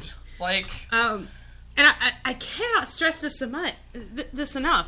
There are people, literally, who are okay with states passing those supposed religious freedom laws that allow you to discriminate against LGBT people based on religious reasons.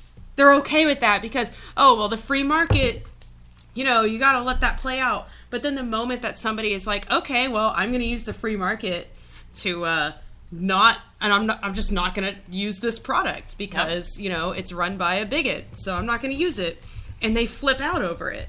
And you see it every single time. It happened with Chick-fil-A, it happened with Duck Dynasty, and it's happening now, and it's fucking annoying. Well, in a capitalistic society that has greatly eroded our rights away when it comes to confronting companies. Yes. One of the only tools that we have against companies we have a problem with is voting with our dollar and using it on someone else and not them. What really sucks, especially in the USA, where a lot of the social safety net that keeps you from, dying, of starvation on the street has been eroded away, is that often you don't even have that because things like, I would love to be able to choose ethically, to use my ethics to choose where I shop all the time, but I can't always. You can't always afford to do that. If someone offers me a free lunch from Chick-fil-A, I'm sorry, but I'm fucking hungry. Right. Or, I speak out against Hobby Lobby all the time, but I'm also trying to plan a wedding, and they sell shit for, over half off what I can get at Michael's and Joann's.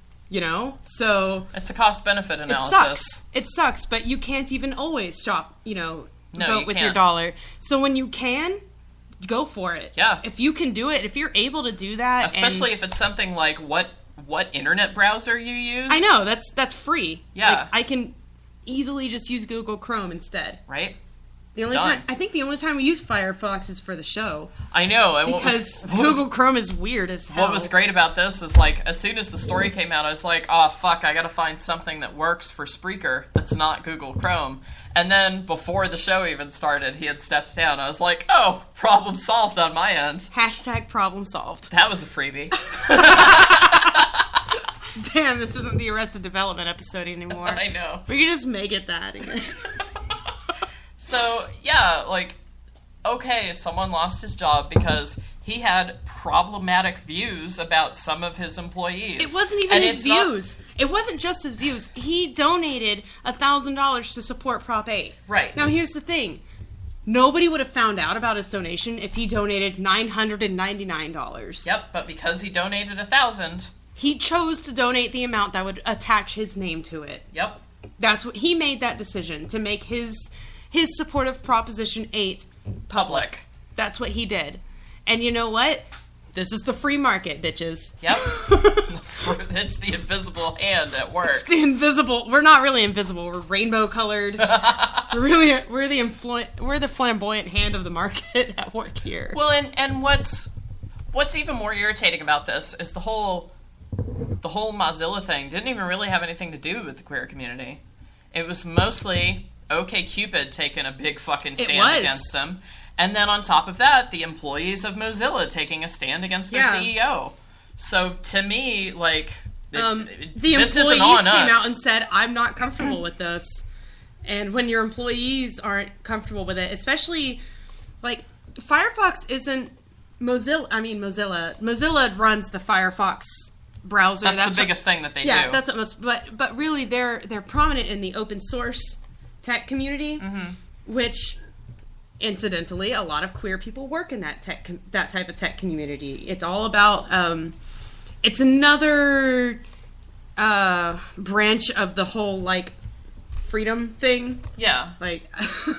we should have open source coding so more people can get involved. It makes computer programming more inclusive. It's equality minded, basically. It really is. The entire community is. Any experience I've had with that community has been all about equality, and that's basically what open source is all about. So to have the CEO of one of the major companies that runs open source be a bigot, and I'm not going to parse words. He's a fucking bigot. Yeah. You donate $1,000 to a campaign to take away people's rights. A group of people's rights.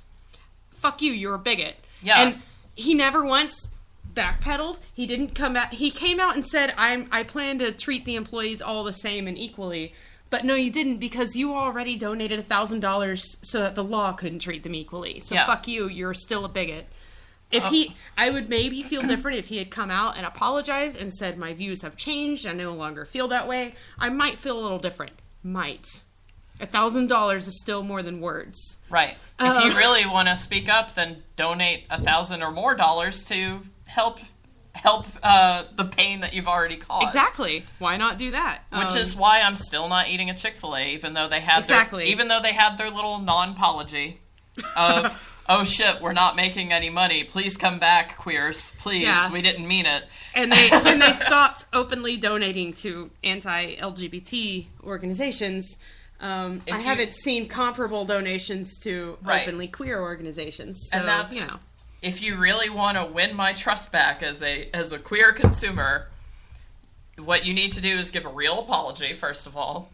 Let me know that you understand why what you did was wrong. It's like, I'm sorry you understood us to be bigots, but that's not what we meant. No, fuck you. That's not an apology. Then, after you do that, you need to expand all of your policies to make sure that they're inclusive of all of your LGBT employees. Yep. And then after that, you need to at least match whatever donations you made to bigots to helpful organizations that are going to undo some of the damage that you've made. It's not enough to just withdraw from the, I guess, politicization of it overall. No. That's not enough. That just means that you're hiding your bigotry. Right. That's all that means. That you're just hiding it at that point. If you want to gain my trust again, you want to gain my business again, because I fucking love Chick-fil-A sandwiches. I would go back to eating them today if you reversed it or something. Right. Somehow. Show me a real effort and you'll get my money back. But until then. Nope. My transy ass is buying food somewhere else. So yeah, it's basically a system where you have like almost literal like legalization of discrimination against the LGBT community, but then the moment it affects a straight white guy, it's like, unacceptable. There you go. And that's really how I see that character. He's a straight white guy complaining about oppression. I like it. Lemongrass gets even weirder now. I don't know where food comes from. No, I don't know. Don't explain it to me. I don't know where food comes from. That's what makes you servile. I love that he's bragging at that point. Right? Sorry, I went off on an Adventure Time rant. What were we talking about? I don't know. Let's let George Takei take care of all these butthurt people. He's probably not drunk. That will help. Yeah. Hello, I'm George Takei. You are a douchebag. That's right, a douchebag. You are always going to be a total douchebag. Thanks, George Takei. He knows how to deal with this shit. Hashtag sorry, not sorry. Right? Alright,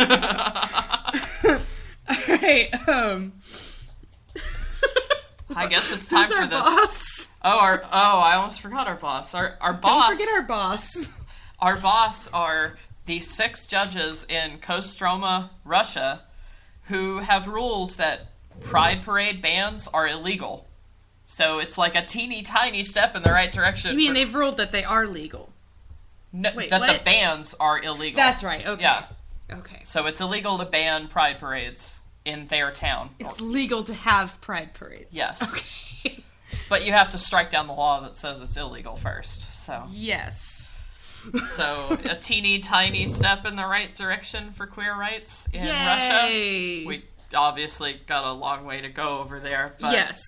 But we'll make it. Little victories. Because, us queer people, we don't ever stop fighting. We're the queer mafia. We apparently run everything. That's what all the people were saying in the Mozilla story. We can even get a prominent CEO to step down from his position.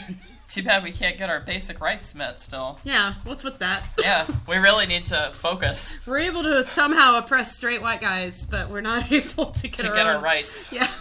Damn it. We need to get our shit together, man. Get your shit together, Linda. Or oh no. Get it the fuck together. Get it the fuck together, to quote my new favorite person, Janet Mock. Can I just get a recording of her saying that and just use that anytime? I love Janet Mock. I do too. Get it the fuck together. It's amazing. So yay, Russia gays and other queer folk. Russia gays. You ready? It's like how cellar door people say that's a pretty phrase, and mostly they get it from Donnie Darko because that's all they know. Russia gays is kind of like that for me. What's funny is I think of it as like male gaze, like Gaze instead of plural gay. When I spell guys on the internet, I spell it like Gayz. And I always see it as gays. Gays. Hey, gays. But I'm really saying guys. Hey, guys. I'm trying to make it non-gendered, but it comes out as gays. I think gays can be non-gendered depending on the context. It could be. Like you guys is non-gendered, I think. Hey, you guys. All right, so stupid sexist song? Stupid sexist song. Okay. This one's pretty awful. Aren't they all? This one's probably a little more awful than some we've had lately. But that's what we say all the time. Well, I guess the last two weren't so I'm going to say we liked the Jet song, even though it is terrible. And the other song was more of a in-depth discussion about abusive relationships. Right? So all right. It's about time we just had a good old-fashioned creepy as fuck song. Good old-fashioned. Isn't everything old-fashioned creepy as fuck? Yeah, usually. Like our Baby It's Cold Outside song. Oh, man. Butterfly kisses. Oh, God. All right. Trip down memory lane here at the Secular Shethinkers. All right. So our stupid sexist song is Jailbait by Motorhead. I just choked. Don't die. I can't hear it.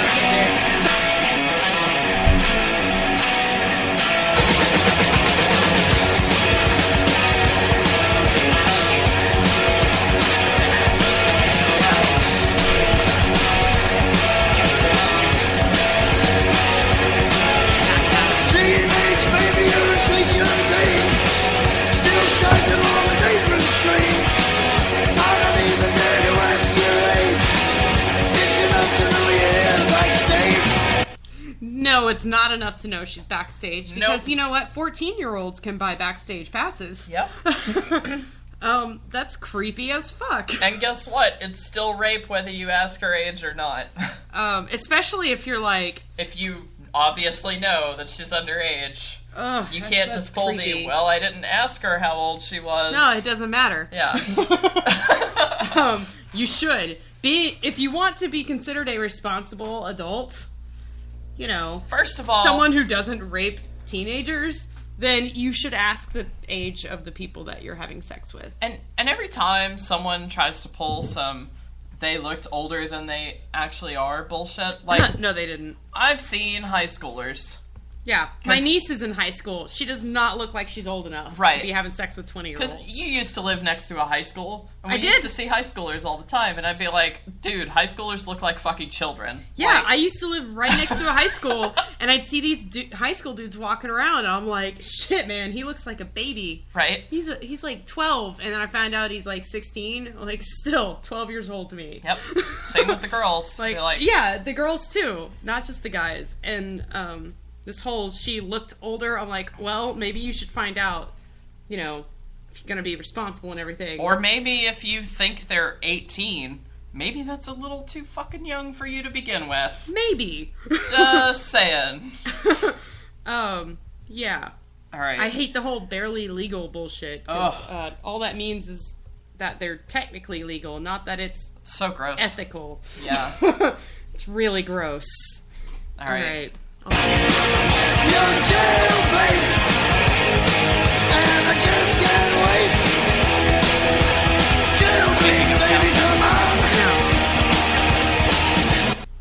Oh.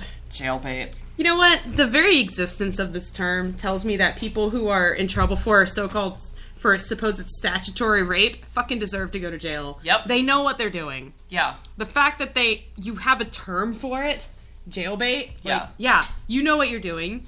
You know that you shouldn't be doing it, and yet you do it anyways. And then you try to say, oh, well, she or he, was coming on to me. Well, you're the adult. Be a fucking adult. Act like a goddamn adult. I take care of children for a living now, and I can't, if the kid decides to play with scissors and run around with them, I can't say, oh, when he gets cut or injured, I can't say, oh, well, he was running with scissors and he decided to do it, so I let him. Yeah. I'm still responsible for that shit. Yep. So, I don't care if she or he is coming on to you, supposedly.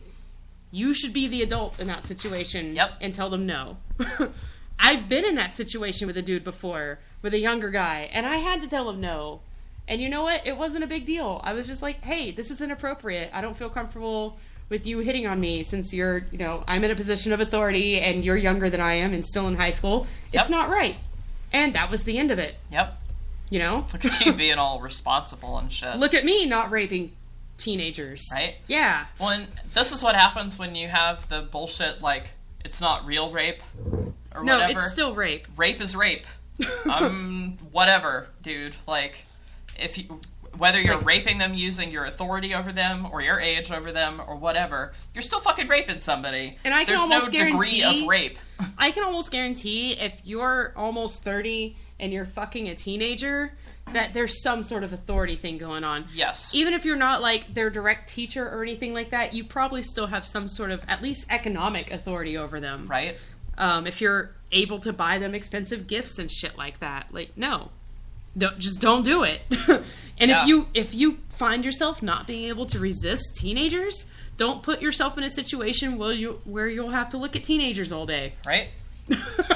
Yeah, it's not that difficult. Really? One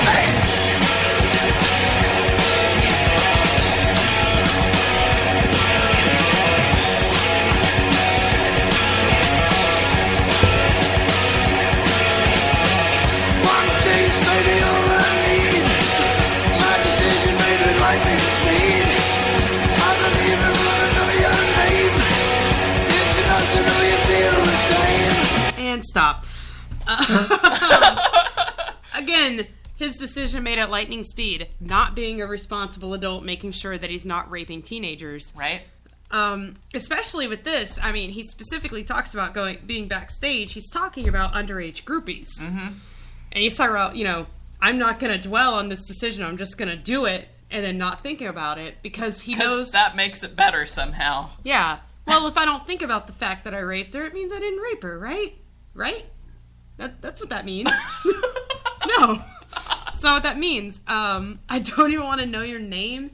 It's like he wants to try to remove culpability off of himself by knowing as little as possible about his victims. Yeah. And that's what they are. They're victims. I don't care if they're throwing themselves at him. He's a fucking... You're an adult. Yeah, you're a fucking adult. Control yourself. You're not an animal. I'm Right. sorry. Men aren't animals. Men I think can more control highly themselves. of you than you do, apparently. Right.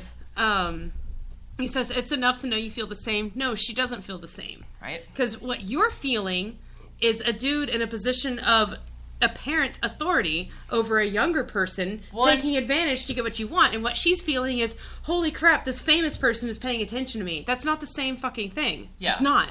I'm going to say, well, and he does have a position of authority because He does. she's a fan and he's a star. Yeah. That's a position of authority over somebody.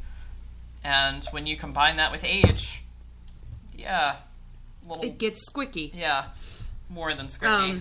And if you have to remove yourself so much from the situation that you can't even know their name, or you don't even feel comfortable asking what their age is because then you might not be able to, then maybe you shouldn't be doing that person. Yeah. Just maybe. Just because you're ignorant doesn't mean you still haven't broken the law. Yeah. I can't get out of a speeding ticket by saying I didn't know the speed limit. Yeah. It doesn't work. No. Same goes for not knowing the age of the person you slept with. Same. Jailbait! I just can't wait. Jailbait, baby, get down. Yes. Hey! Showing that he knows this. Not being tripped. He's not, not a trap. Admiral Love, baby, understood.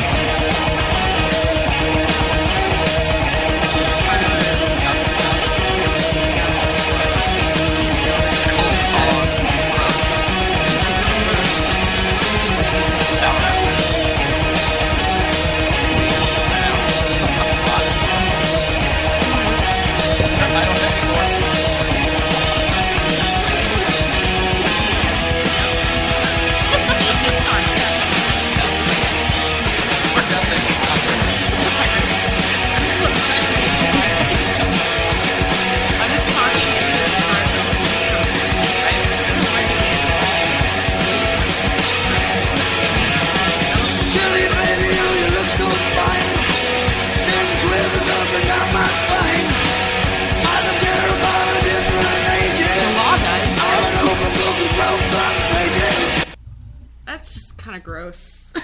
So it's this idea that if you've had a lot of sex, or if you're really sexually experienced, that like you're used or something, and he's using that on himself as a brag, like bragging rights. Right. But you know, if it was a woman, it wouldn't be bragging rights. It would be like, ew, she's gross. Yeah. She's a worn down book with, I don't know, whatever. But for a guy, it's okay. And you just know, I mean, I feel like I kind of want to turn this around and see it from the view of the girl he's singing this to. Right. Or of the class of girls that he's singing this to, more like. And it's like, if somebody called them well-thumbed pages, it wouldn't be a brag. It would be an insult. Right. And it would be an insult that would not only... It's not only going to insult them for the consensual sex they've had, but it's also going to tear them down for the rape they've experienced. Yep. Probably from this singer. Yep. So that's fun. Yeah. The rest of it's just guitar solo and shit, right? I think so. Yeah. We can just not listen to it anymore. It's basically like the Fuck you, same. Motorhead. It's like the same guitar from Ace of Spades. Yeah. Which that's what it's their same song, but about rape instead. Because that's cool, I guess. So Motorhead, you're kind of fucked up, and you're not even really that fun to listen to outside of Ace of Spades. Right. So you had one song. You had one job. Just to not rape people. God. If only. Right. If only you could do that one job. The world would be such a better place. Ugh. Well, I think that's all we have, right? Is it? I don't even... Yeah, it is. Wow. Okay. It's weird when we start the show early, right? I know. It's only 10:30. I feel like I should ramble on about other important, very, very important things, but I don't know what to talk about now. Everclear. Everclear. This episode was brought to you by Everclear.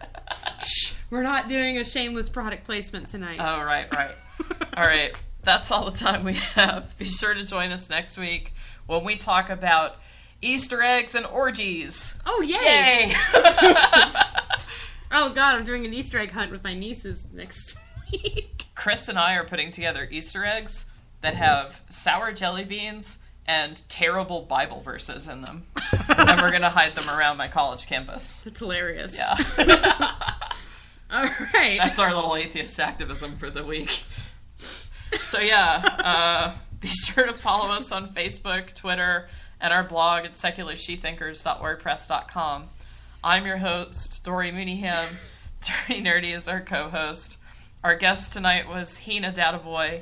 Caitlin Fairchild is our Facebook admin and resident troll hunter.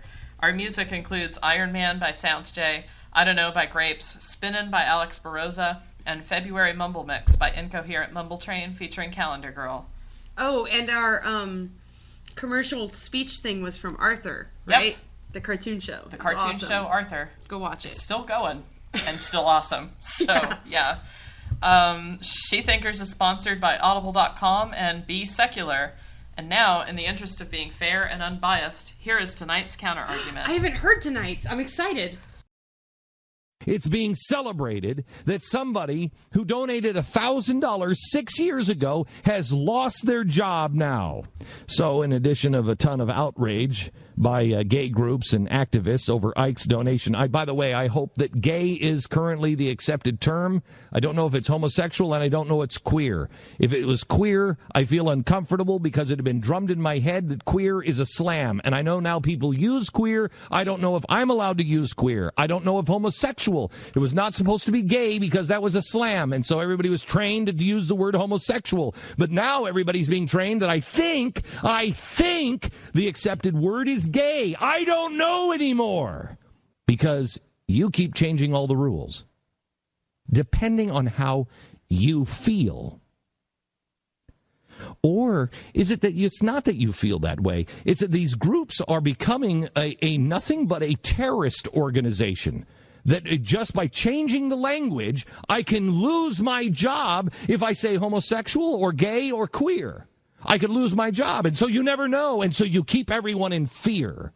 Is that what it is? Or is it because something is really wrong here? Are these queers? Darn! Their black cloaks and hoods and matching pumps, very tasteful.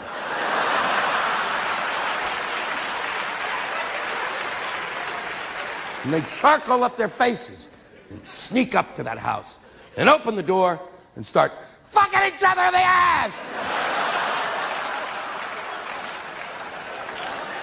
And another American family is destroyed.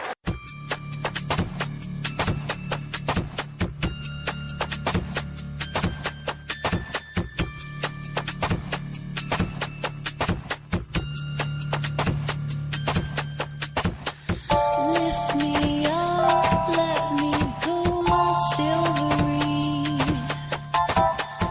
Planet smooth while you're lying next to me. Like the sun.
sakes. Oh my god. I hadn't heard the counter argument for tonight. That was great. Good job, Dory. Yep. Those queers. You want to go destroy another American family with me? Yes. My American family, funnily enough, was destroyed by heterosexual banging. Yep. So there's always that.